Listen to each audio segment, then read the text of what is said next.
quick with me, y'all. Can y'all hear me okay? Yes, take your time. John 16:33. Jesus states, I have told you these things so that in me you may have peace. In this world you will have trouble, but take heart, I have overcome the world. The verse of the day, 12 hours before candidate applications were due, when Vice President Garcia, or as I like to call him, VPG, answered the call to do more than what was originally asked of him. Timothy 4:15, be diligent in these things, that thy progress might manifest unto all. The verse of the day when we realized our campaign season would go on about 2 weeks longer than any of us had expected. But I truly believe we were being called to go the mile for a victory bigger than ourselves. So first and foremost, I thank God. I thank God for choosing me and using me, for putting us in a battle with no weapons so that our victory could be a true testament of his glory.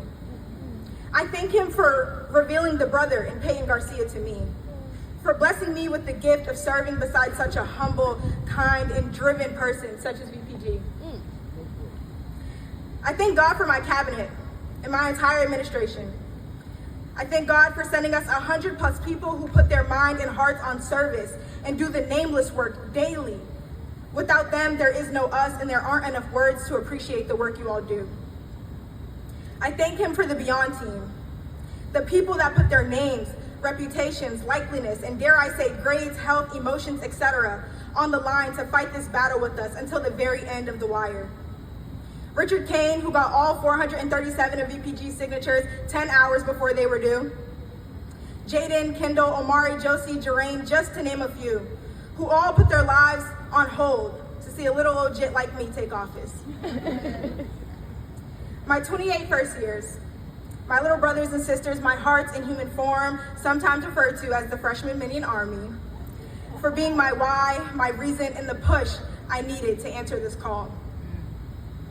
I thank God for the first Houston administration, the group of students that came together in 1961 and decided to make seats at the tables they were not originally invited to, because they understood that the people closest to the pain must be closest to the power. That they needed a voice not given to them by the university, but taken and amplified for ourselves. Most importantly, 63 and 64, for shaping me into the leader I was always meant to be. Jay Jones, my big sister general, for saying Naesoj, and grabbing that little freshman girl by the ear and kicking down every door folks tried to keep her out of. For Nia Naylor, for leaving that door open and also opening up her heart to find a little sister in me. And last but never ever least, I thank him for my village. It is easy to take family for granted if you do not acknowledge that even in our flaws there is beauty. My mom, my first example of unconditional love, resilience, and grit, even when the going is tough. My godmom, my first example of chosen family and manifestations of miracles before we even know them to be. My dad, my first example of unwavered determination, regardless of your circumstances. My big cousin, because who is a woman to know without a woman, who is a woman to be without a woman to know? My first example of a servant leader, a young radical follower of Christ, and most importantly, I may not have been a Howard woman if I didn't know a Lincoln woman first. My uncles, my first examples of the promise of Howard University and the impact of giving back what was poured into you.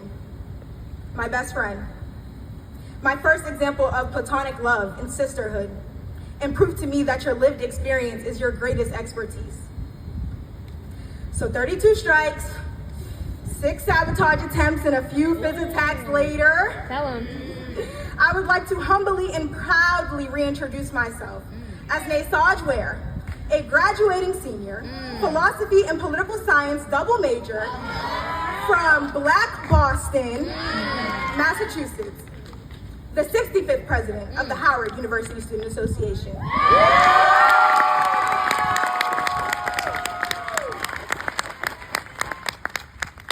So after a little blowout regarding whether or not people should be able to serve in multiple branches of government, I will never forget my little sister and newly appointed subdepartment lead, Alexa Jackson, said, Naesoj, Howard is one of the only places where people can convince you that their words mean more than their actions. And it got me to thinking about how we operate our student government. All of us claim to be the next leaders of the world. We say we want to combat election fraud, but turn a blind eye to it right here on our campus. We say we want to increase government access to marginalized people, but our student government still lacks representation from all populations that make up our university. We say we want to accumulate wealth and give it back to our communities, yet we spend hundreds of thousands of dollars out of our student activities fee, paid for by the students on programs they never asked for, and most of the times can't create, contribute to, or be a part of. Better yet, our knowledge of Howard culture and what I like to call the machine is one of our most valuable gifts we have to offer. Yet many of us keep that to ourselves too. We say we want to combat injustices in our justice system, but we don't do anything about the flawed university policies disproportionately criminalizing students on our campus. We say we are pro-DEI and pro-affirmative action, but don't even ensure our very systems are strong enough, protected enough, and diverse enough to give a variety of students from all walks of life a chance to serve. We claim to be frustrated with our political leaders because they aren't qualified, don't care, and don't work, yet we elect the same people to positions year after year without anything to show for why. We allow people who applied, were selected, and get paid to do this work to tell us that this is not that serious to them. And we let overcommitment and underperformance be the reason our student government doesn't touch every area, every student, every issue on this campus. We claim to be frustrated with how power in our government is concentrated in the hands all of select people, yet we allow people to collect positions like infinity stones while other people get the scraps of what's left, or most times nothing at all. We claim to be frustrated with the ageism, elitism, and corruption in our government, yet we tell the freshmen and sophomores to wait their turn.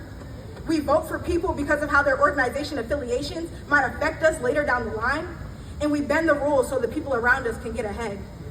We challenge and ridicule our United States government, but model our systems, policies, and practices and behaviors after the very government we all claim to want to change.